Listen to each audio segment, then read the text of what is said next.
Hello, my friends. Today's blog and video are all about wokeness and CRT.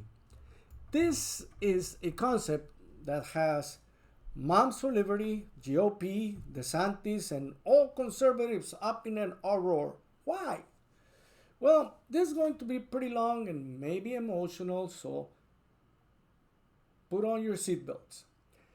These groups and people that hate wokeness, CRT, and everything progressive make many claims about what it means. Now, those of us who promote human ideals, which seem to be similar to Christ's, also know the definition of wokeness, which essentially is the quality of being alert to and concerned about social injustice and discrimination. I was raised on these ideals as American ideals back in 1972, 1960s, 1970s.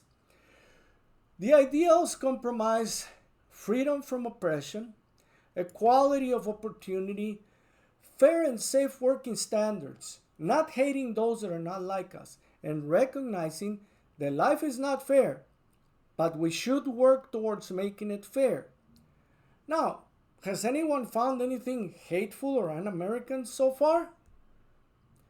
Now, wokeness is, after all, filled with conservative standards.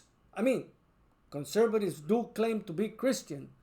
And for example, according to Jesus in Matthew 5:3-10 and Luke, which is a parallel 6:20-24, blah, blah, blah, it says, "Blessed are the poor in spirit, for theirs is the kingdom of heaven. Blessed are those who mourn, for they shall be comforted. Blessed are the gentle, for they shall inherit the earth. Blessed are those who hunger and thirst for righteousness, for they shall be satisfied. Blessed are the merciful, for they shall receive mercy. Blessed are the pure in heart, for they shall see God. Blessed are the peacemakers, for they shall be called sons of God." Now, anyone who understands a little bit of Christ and the Gospels also understands that Jesus rejected any kind of dominion or application of the law or tradition by force. He used to say give to Caesar what belongs to Caesar. We can go through any of the aforementioned blessings and we will find that the political principles of the so-called righteous groups who try to apply their morals by force are nowhere to be found. In every blessing, there is a blessed the pure in heart, not blessed those who force others to behave according to their own religious views. It doesn't say blessed those who withhold history and truth from another. I understand trying to control your environment for your children's emotional well-being, but don't worry. Children just need to learn. Be poor in spirit, to comfort those who mourn, to be gentle with others, to assist those who hunger and thirst for righteousness, to be merciful, to be pure in heart, to look for peace. Essentially, try to be good,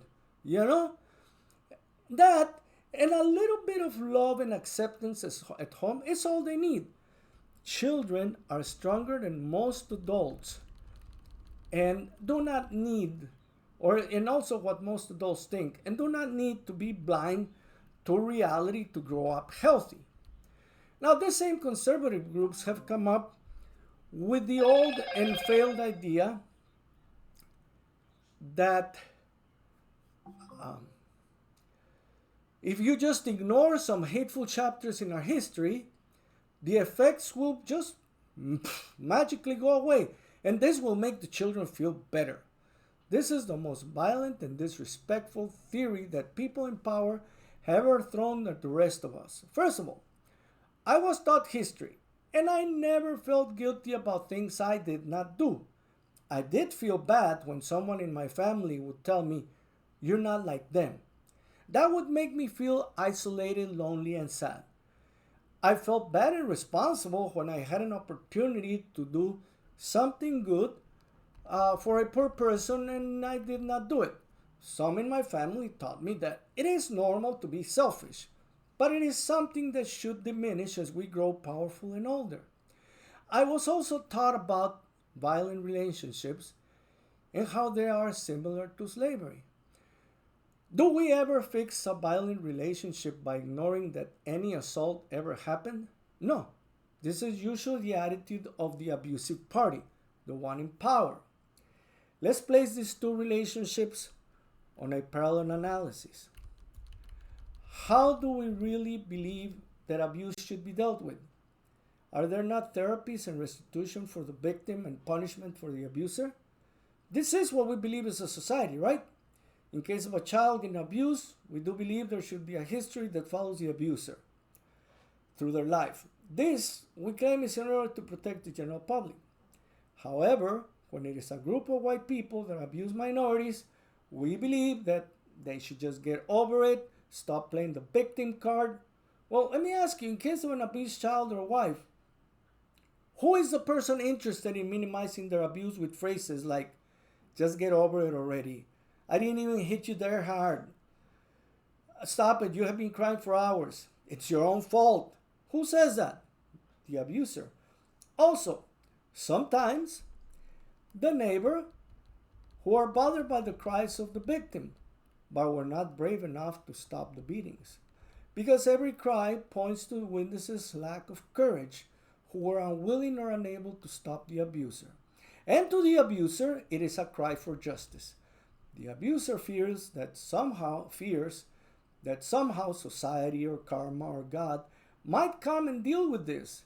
And those are the only forces that some abusers still fear, that maybe, somehow, they will pay. Maybe, just maybe, someone with power will come and make justice. So they rather have the victim silenced. This way they won't have to deal with all those ghosts inside their head. Maybe someone will just by chance come upon their crimes and abuses, and having the power to do so will serve them justice. Either way, it is better to have the victim be silent. So, CRT, wokeness, we really don't want that, right? Now, it is not without malice or motive that some people in power have promoted the idea of wokeness as an offensive word. I understand that some people have followed that trend because the word wokeness has been tied to LGBTQIA. And some religious radicals have claimed that unconventional sex is somehow the root of all evil. There is nothing further from the truth. If experience and psychology serves as well, evil and violence start way before any sexual feelings arise in a person.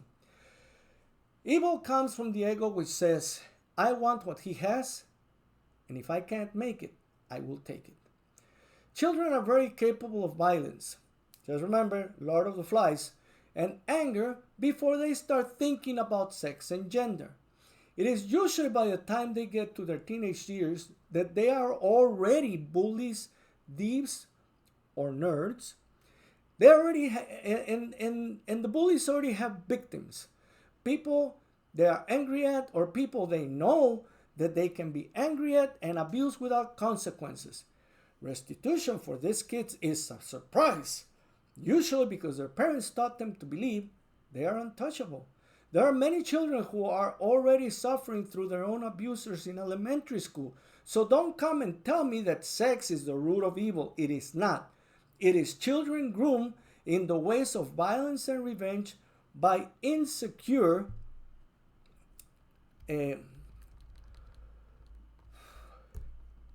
or angry parents, abusive or angry parents. It is the heart of children sold by their parents. This is why some parents are so offended about wokeness. These parents know that in many ways they themselves are the root of all this anger, violence, and at the end, evil. Parents used to agree, and I'm gonna take a little pause here, okay, because we need to kind of focus.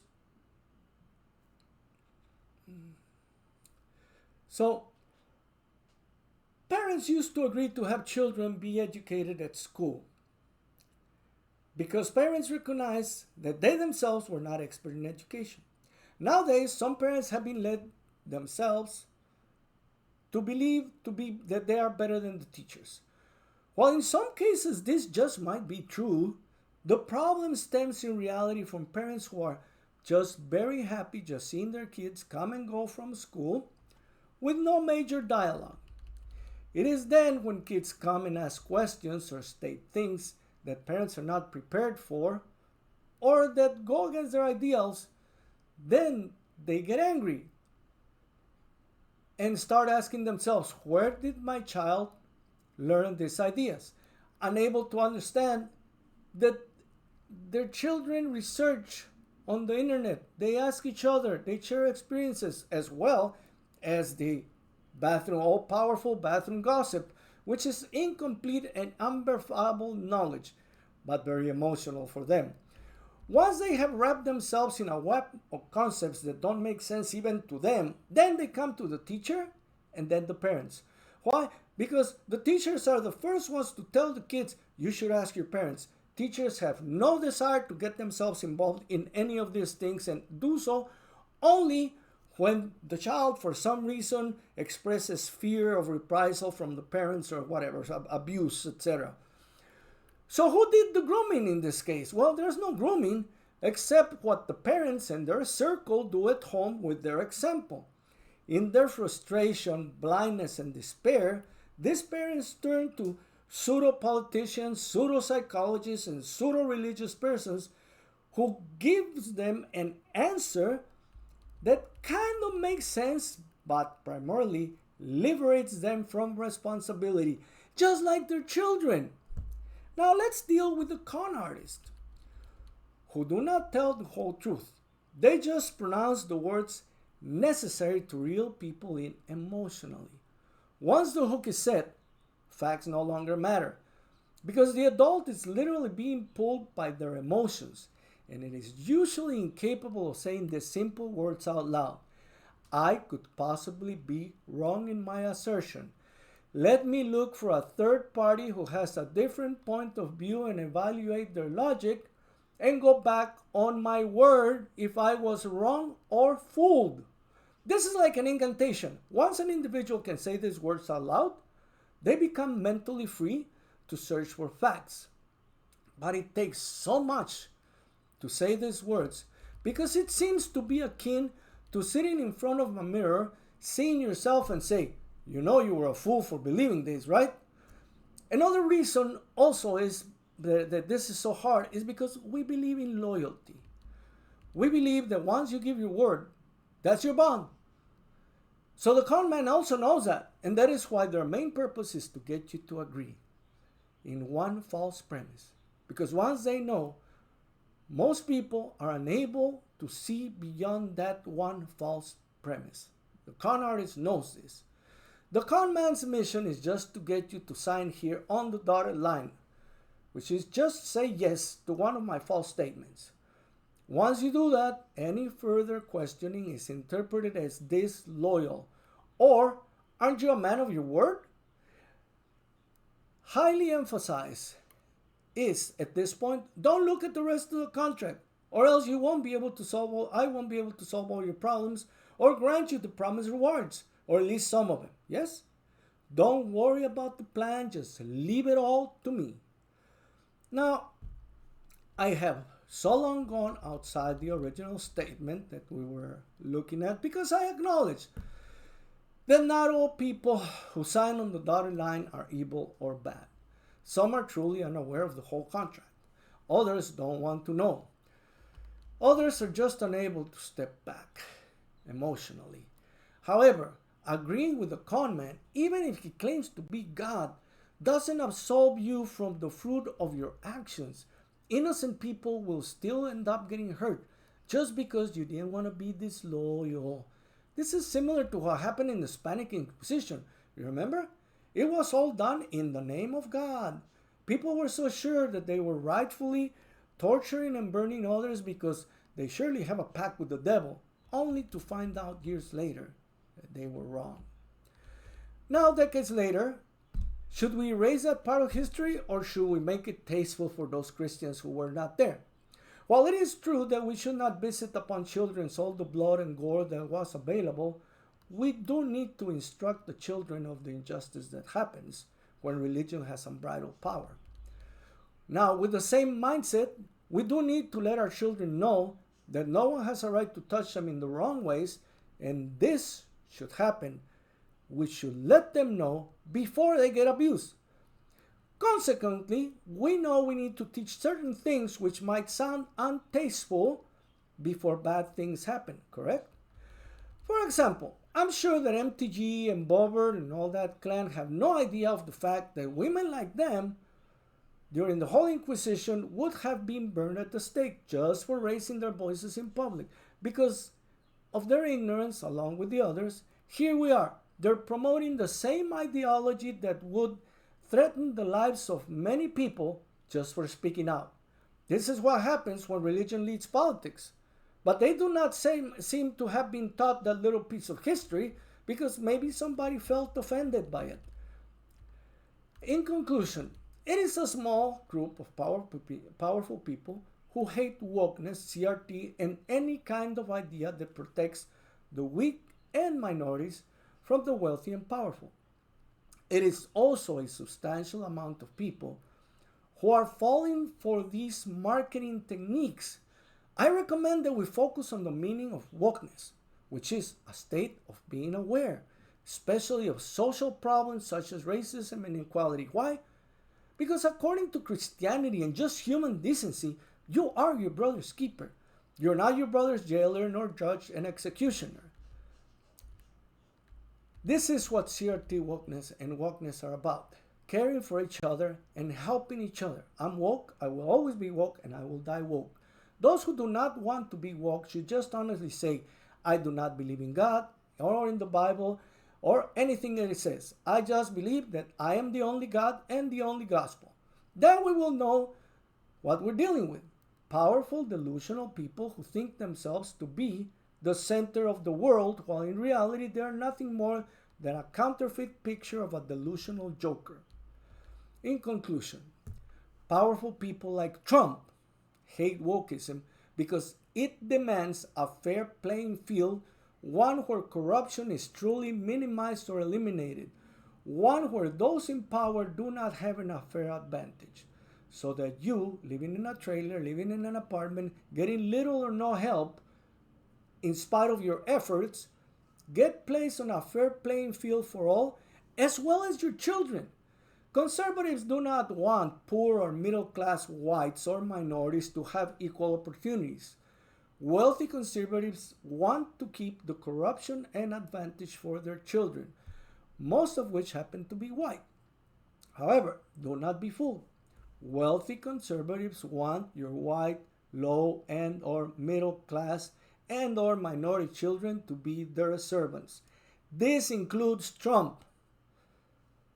Woke progressives, we want every child to have the same opportunity, provided they're willing to study and work for it, This is why wealthy conservatives hate wokeness, because we try to live the old love your neighbor as yourself, put yourself in their shoes, while wealthy conservatives, like Trump, I will underline that, just like to market the phrase to get you to vote for them into power.